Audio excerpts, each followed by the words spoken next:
Good morning all of you. मेरा नाम तौफीक खान है। आज आपका स्वागत है हमारे channel A to Z study अड्डा पर। और आज हम पढ़ाएंगे सादृश्यता और संबंध, एनालॉजीज एंड रिलेशनशिप। तो जैसा कि ये फ़ोटो है उसी प्रकार की आने वाला वक्त हमारा बताएगा। जैसे आपको बता रहा हूँ, हम इस चैनल पर जो बच्चे जिन्हें बिल्कुल कुछ नहीं आता, जो जीरो है, उन्हें हीरो बनाएंगे। हमारे चैनल में आप जुड़िए और हमारा सफ़र जीरो से हीरो तक आप जुड़े रहें। तो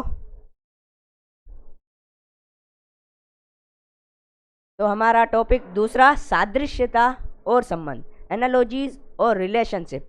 जैसा कि इन दोनों वर्ड्स में ये सादृश्य और संबंध।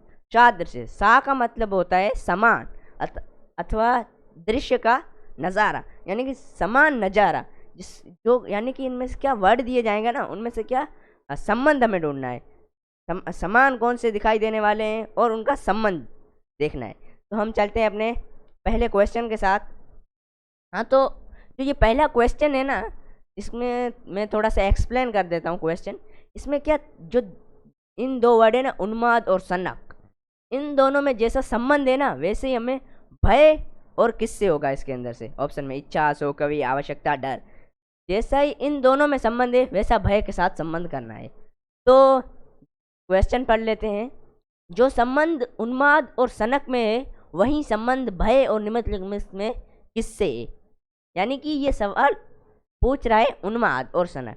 उन्माद आपको पता है कि एक मानसिक व्यवस्था है, और सनक यानी सनकी, ये भी एक मानसिक है। ये यानी कि एक दूसरे के पर्यायवाची शब्द हैं। और वही संबंध भय और निम्नलिखित में से किस में है। तो भय यानी डर, भय यानी डर, क्योंकि भय डर का पर्यायवाची, और ये दोनों एक भावात्मक शब्द हैं। तो भय का होगा डर। इन दोनों में क्या अब बन रहा है, जैसे उन्माद सनक, ये दोनों मानसिक है, भय डर ये भावात्मक है, और ये दोनों एक दूसरे के पर्यायवाची है, और ये दोनों भी एक दूसरे के पर्यायवाची है। तो हम चलते हैं हमारे अगले क्वेश्चन के साथ। तो ये थोड़ा सा क्वेश्चन नीचे आ गया, कोई दिक्कत नहीं, मैं ऑप्शन लिख रहा हूँ यहाँ पर। डी,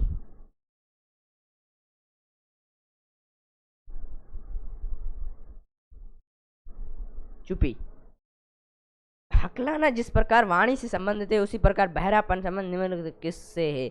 हाँ, ये भी सवाल कुछ है। हकलाना यानी कि क्या, कुछ लोग बोलते हैं ना तो बीच में अटक जाते हैं, ऐसे अटक जाते हैं। ये वाणी वो जहाँ से हम बोलते हैं, हमारा स्वर निकलता है। तो हकलाना वाणी से निकलता है। इसी प्रकार बहरापन का संबंध निम्नलिखित किससे। बहरापन यानी कि बहरापन, डफ। तो बहरापन का संबंध किससे होगा। कान से, क्योंकि हम कान से सुनते हैं। अगर हम बहरे होंगे तो यानी कि हमारे कान में कोई मिस्टेक होगी, तो हम क्या थोड़ा थोड़ा सुनेंगे या बिल्कुल नहीं सुनेंगे। तो ये भी उसी प्रकार है, हकलाना का वाणी से संबंध है, उसी प्रकार बहरापन का कान से संबंध है। तो हम चलते हैं हमारे तीसरे क्वेश्चन के साथ।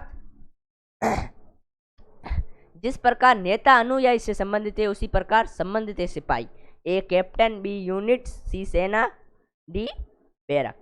तो ये पूछ रहा है, जिस प्रकार नेता अनुयायी से संबंधित है, उसी प्रकार सिपाही किससे संबंधित है। तो जैसा कि आप सभी को पता है, जो अनुयायी होते हैं, यानी कि हाँ अनुयायी होते हैं, वो नेता का क्या, नेता उन्हें मार्गदर्शक दिखाता है। नेता अनुयायियों को मार्गदर्शक दिखाता है, आपको ये काम करना है, ये नहीं करना है, ये काम अच्छा है, ये बुरा है। वो क्या उन्हें पूरा मार्गदर्शक दिखाता है। वैसे ही सिपाही को मार्गदर्शक कौन दिखाता है। कैप्टन। सिपाहियों का जो कैप्टन होता है वो दिखाता है सिपाही को मार्गदर्शक। ये ब्लर हो रहा है। हाँ, अगर क्या कुछ बच्चे हैं ना यहाँ पर सेना लगा देंगे, क्योंकि वो करेंगे कि नेता जो होता है वो अनुयायी है, इस प्रकार सिपाही सेना में होता है। ऐसा नहीं, अगर यहाँ पर क्या पार्टी होती है ना, पार्टी नेता से संबंधित है, उसी प्रकार सिपाही किससे संबंधित है। पार्टी से नेता, दल से नेता संबंधित है, तो सेना से क्या संबंधित होगा। सिपाही से संबंधित होगी सेना। तो हम अपने अगले क्वेश्चन चलने से पहले मैं एक विनती करना चाहता हूँ, आप हमारे channel A to Z study अड्डा को सब्सक्राइब करें और बेल आइकन को भी ज़रूर दबा दें, जिसके कारण हमारे आने वाले नए वीडियो आपको ज़रूर फास्ट पहुँचे आपके पास। और हो सके तो लाइक भी कर लेना और शेयर कर लेना, एक लाइक से बहुत फ़र्क पड़ता है। तो हम चलते हैं अगले क्वेश्चन के साथ। जिस प्रकार चिल्लाहट फुसफुसाहट से संबंधित है, उसी प्रकार मारना निम्नलिखित में किससे संबंधित है? तो कुछ क्या बच्चे होंगे ना, ये क्वेश्चन पढ़ कर ही मारना है इसके पीछे, ये हट फुसफुस चिल्लाहट फुसफुसाहट, ये दोनों एक पीछे दोनों के, तो इसके पीछे थप्पड़ मारने के पीछे थप्पड़ मारना, तो ये हो जाएगा थप्पड़ मारना। लेकिन अगर आपने लगाया तो क्वेश्चन गलत हो जाएगा। आपको क्या थोड़ा सा देख के, थोड़ा सा सोच समझ कर लिखना है। हाँ, तो जैसे चिल्लाहट फुसफुसाहट से संबंधित है, उसी प्रकार मारना किससे संबंधित है? जैसे अब कोई चिल्ला रहा है, आओ चिल्ला रहा है, वो क्या चिल्लाते चिल्लाते चिल्लाते चिल्लाते चिल्लाते धीरे धीरे क्या कानों में फुसफुसाएगा, ये क्या कर रहा है? हाँ, ऐसे पहले तो क्या वो चिल्ला रहा है जोर से, फिर ये क्या कर रहा है? वैसे ही उसी प्रकार मारना, हम मारते रहेंगे, किसी को मारते रहेंगे, मारते मारते मारते मारते हम कहाँ तक पहुँचेंगे? छूना तक। हाँ, जैसे ही चिल्लाहट फुसफुसाहट तक सीमित है, उसी प्रकार मारना छूना से संबंधित है। तो हम चलते हैं हमारे अगले क्वेश्चन के साथ। आप ये क्वेश्चन मुझसे पहले ही कर लिया करो, जिसके कारण आपका जो नॉलेज होगा वो बढ़ेगा। हाँ, जिस प्रकार पंजा बिल्ली से संबंधित है, उसी प्रकार खुर निम्नलिखित किससे संबंधित है? ये आप क्वेश्चन करो, मैं आपको टाइम दे रहा हूँ 20 सेकंड तक, आप करो क्वेश्चन। अब मैं समझा रहा हूँ आपको, जिस प्रकार पंजा पंजा पंजा बिल्ली से संबंधित है, उसी प्रकार खुर निम्नलिखित किससे संबंधित है? अच्छा, हाँ, आप वीडियो को पॉज कर लो, मैं आपको बता रहा हूँ आंसर। जिस प्रकार पंजा बिल्ली से संबंधित है, उसी प्रकार खुर निम्नलिखित किससे संबंधित है? जैसे हाँ, जो ये पंजा इक्वल टू बिल्ली,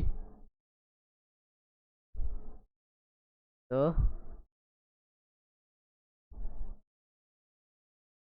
खुर इक्वल टू वॉट? अच्छा, तो ये अब इसका आंसर ये, बिल्ली का क्या होता है? पंजा होता है। बिल्ली का पंजा होता है, जैसे हमारे हाथ है वैसे ही उसी प्रकार बिल्ली का पंजा होता है। तो खुर किसका होता है? शेर का पंजा होता है। हाथी का तो पैर होता है इतना मोटा सा। मेमना बकरे, बकरे का भी खुर की तरह और पंजे की तरह होता है। लेकिन जो घोड़ा होता है, घोड़ा, इसका क्या होता है? खुर होता है। घोड़े का खुर होता है। तो यहाँ पर क्या आएगा? घोड़ा, घोड़ा, घोड़ा। तो हम चलते हैं अपने अगले क्वेश्चन के साथ। छठा क्वेश्चन, ये क्या, इस क्वेश्चन को आपको बता रहा हूँ, जैसा कि शिकारी और बंदूक से संबंध है, वैसा लेखक का संबंध किससे है? शिकारी का बंदूक से संबंध है, उसी प्रकार लेखक का किससे संबंध है? हाँ, तो शिकारी होता है, शिकारी क्या होता है? शिकारी कौन होता है? शिकारी वो होता है जो जानवरों का शिकार करता है। जैसे शिकार किससे करता है? शिकार बंदूक से भी करता है, कई चीज़ों से करता है शिकार। हाँ, तो लेखक का हथियार क्या होता है? जैसे शिकारी का हथियार बंदूक होता है, शिकारी शिकार करता है, लेखक लेखन करता है, लेखन करता है क्योंकि वो कहानियाँ लिखता है, कविताएं लिखता है, पुस्तकें लिखता है। हाँ, उसी प्रकार शिकारी का हथियार बंदूक है, वो बंदूक से शिकार करता है। वैसे ही लेखक किससे लिखता है? किससे लिखता है? हाँ, तो लेखक लिखता है कलम से, जैसे मैं लिख रहा हूँ अभी, मैं लिख रहा हूँ, उसी प्रकार लेखक भी कलम से लिखता है। तो ये क्वेश्चन ज़्यादा हार्ड नहीं था। हम चलते हैं अपने अगले क्वेश्चन के साथ। हाँ, तो हमारा ये क्वेश्चन है भोजन अमाशय ईंधन क्वेश्चन मार्क। तो ये भी क्वेश्चन उसी की तरह है, जैसा कि भोजन और अमाशय में संबंध है, उसी प्रकार ईंधन का किससे संबंध है? हाँ, किससे संबंध है? तो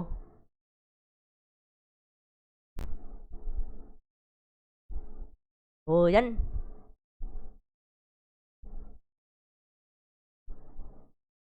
आमाशय एंड ईंधन। ईंधन का किससे संबंध है? हाँ, ईंधन का किससे संबंध है? हाँ, तो ये भोजन, अमाशय कि जो भोजन होता है ना, भोजन, भोजन की खपत कहाँ होती है? हमारे अमाशय में, पेट, स्टमक, हमारे अमाशय में भोजन की खपत होती है। वैसे ही ईंधन की खपत कहाँ होती है? इंजन में, इंजन में होती है ईंधन की खपत। हाँ? और तो कोई नहीं है, ऑटोमोबाइल नहीं है, न रेल है, न वायुयान है। भोजन अमाशय में पचता है, उसी प्रकार ईंधन इंजन में पचता है। ये क्वेश्चन इतना हार्ड नहीं था। तो हम चलते हैं हमारे अगले क्वेश्चन के साथ।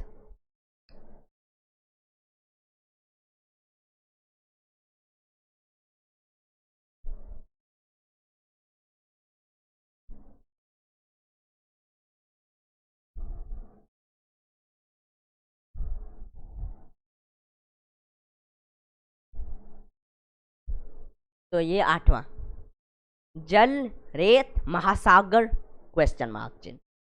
तो ये भी इसी प्रकार है, जल का रेत से क्या संबंध है, उसी प्रकार। ये ब्लर हो रहा है हमेशा।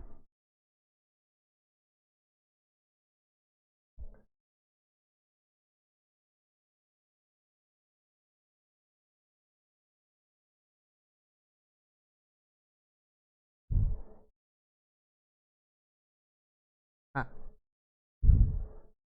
हाँ, जल का जिस प्रकार रेत संबंध है, उसी प्रकार महासागर का किससे संबंध है? हाँ, तो जल, रेत, जल और रेत, यानी कि जल पानी, रेत धूल। जल और रेत क्या एक दूसरे के अपोजिट ही है? हाँ, आग, ये यानी कि मान लो अपोजिट ही है जल के। और महासागर का अपोजिट क्या है? हाँ, लेकिन आपको इसी प्रकार ढूंढना है, जल रेत का संबंध किस प्रकार है, उसी प्रकार महासागर का संबंध किससे है। तो जल का संबंध रेत से है, तो महासागर का संबंध किससे है? हाँ, तो जल, अब यहाँ से भी आप कुछ चेक करोगे ना, तो ये जल महासागर, जल किसमें होता है? महासागर में। तो रेत किसमें होगी? मरुभूमि में, यानी कि मरुस्थल, मरुभूमि, मरुभूमि, सैंड में। समझो, तो इसका भी आंसर इजी था, मरुभूमि। हम चलते हैं हमारे आखिरी क्वेश्चन के साथ। हाँ, तो हमारा आखिरी क्वेश्चन, वयस्क बच्चा, नहीं नहीं, इसके बाद भी एक और है क्वेश्चन, वयस्क बच्चा, फूल का संबंध किससे? हाँ, वयस्क का संबंध बच्चे से, उसी प्रकार फूल का संबंध किससे? इसमें भी थोड़ा आप दिमाग लगाओ ना, तो ये भी क्वेश्चन इजी है। जैसे वयस्क, वयस्क यानी कि अडल्ट, और बच्चा यानी चिल्ड्रन। हाँ, वैसे जैसे इसमें ये क्वेश्चन बहुत इजी है। बच्चा, बच्चा जिस प्रकार बड़ा होकर वयस्क बनता है, उस प्रकार बीज बड़ा होकर क्या बनता है, कली बड़ी होकर क्या बनती है, फल बड़ा होकर क्या बनता है, तितली बड़ी होकर क्या बनती है। हाँ, तो कुछ इस तरह है कि बच्चा जो होता है वो बड़ा होकर वयस्क बनता है। अब बीज तो नहीं है, बीज तो बड़ा होकर पौधा बनेगा। फल, फल बड़ा होकर पक्का बनेगा। तितली मरना ही है तितली को। तो इसका होगा कली, कली, क्योंकि कली जो होती है वो बड़ी होकर फूल बनती है, जिस पर इस प्रकार होता है फूल। इस प्रकार ये गुलदस्ता है, इसके अंदर ये कलियां हैं, ये कलियां हैं, ये कलियां हैं, और ये बड़ी होकर क्या बनती है? फूल बनती है, ये बनती है फूल। तो हम चलते हैं हमारे आखिरी क्वेश्चन के साथ। हाँ, तो हमारा आखिरी क्वेश्चन है, मोती कंठहार फूल। हाँ, इसका भी संबंध ऐसे ही है, मोती का कंठहार से किस संबंध से, वैसे ही फूल का संबंध किससे है? कंठहार यानी नेकलेस, कंठहार यानी नेकलेस, नेकलेस, कंठहार यानी नेकलेस। और मोती यानी मुझे नहीं आता। फूल, हाँ, जैसे जो मोती होते हैं ना, मोती मोती हम निकाल कर क्या बनाते हैं, कंठा, नेकलेस बनता है। मोती निकल कर नेकलेस बनता है। उसी प्रकार फूल से क्या बनता है, मोती से अगर नेकलेस बनता है तो फूल से क्या बनता है, तो फूल से बनता है गुलदस्ता। गुलदस्ता, हाँ। अब मान लो ये एक मोती है, एक मोती है, ये क्या है, एक मोती है। अगर ऐसे करीबन दो तीन और मोती डाल दिए तो 1 2 3 4 5 6 7 8 9, कैसे कर दिया, ये क्या बन गया, एक नेकलेस बन गया। नेकलेस बन गया। और गुलदस्ता यानी मान लो ये एक फूल है, एक फूल है। अब इसमें और फूल जोड़ दिए जाए तो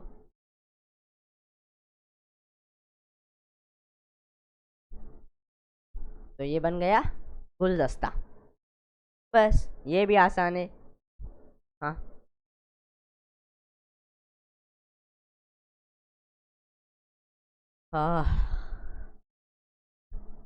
तो आज की क्लास में आपको मज़ा आया या नहीं? मज़ा आया होगा, क्योंकि आज हिंदी थी, ज़्यादा हार्ड नहीं थी। गणित में बहुत माइंड खराब करना पड़ता है। तो तो जैसा कि आप सभी को पता है, हम राष्ट्र मिलिट्री स्कूल और ऑल इंडिया सैनिक स्कूल एंट्रेंस एग्ज़ाम बेस्ट की कंबाइंड तैयारी करा रहे हैं। और हमारे यहाँ वेल प्लान कोचिंग है, मात्र 0 रुपये में, फ्री फ्री फ्री निःशुल्क। हम जीके, अंग्रेजी, मैथ और रीजनिंग, हिस्ट्री, ये सब पढ़ाते हैं मात्र फ्री में। क्योंकि हमारे यहाँ पर हमारे यहाँ पर जो शिक्षक हैं वो अच्छा मार्गदर्शक दिखाते हैं। और यानी कि आपको बता दूं, एक चीज़ बता दूं, आप पढ़ाने वाले को मत देखो। पढ़ाने वाला कोई भी होता है, आप ज्ञान हर किसी से लो। ज्ञान लेना है तो बड़ा आदमी ज़रूरी नहीं है, छोटे से ले लो, कोई दिक्कत नहीं है। आप ज्ञान की कोई सीमा नहीं है, आप ज्ञान किसी से भी ले सकते हो। ज्ञान आप किसी से भी ले सकते हो, ज्ञान की कोई सीमा नहीं होती है। तो हमारे यहाँ RMS ऐसे की बेस्ट तैयारी होती है। और हमारे यहाँ पर सुबह सुबह मेरी क्लास लगती है और शाम को ID सर क्लास लेते हैं। कभी कभी लिटिल मास्टर भी क्लास लेता है। तो आज की हमारी क्लास यहीं होती है समाप्त। और मैं आज आपको एक चीज़ बता रहा हूँ कि हमारे channel A to Z study अड्डा को सब्सक्राइब और बेल आइकन को ज़रूर दबा दे, जिससे हमारे आने वाले नए वीडियो आपके पास जल्द से जल्द पहुंच सके। और हो सके तो एक लाइक भी दे देना और शेयर ज़रूर कर देना। एक लाइक से बहुत फ़र्क पड़ता है। थैंक यू, धन्यवाद।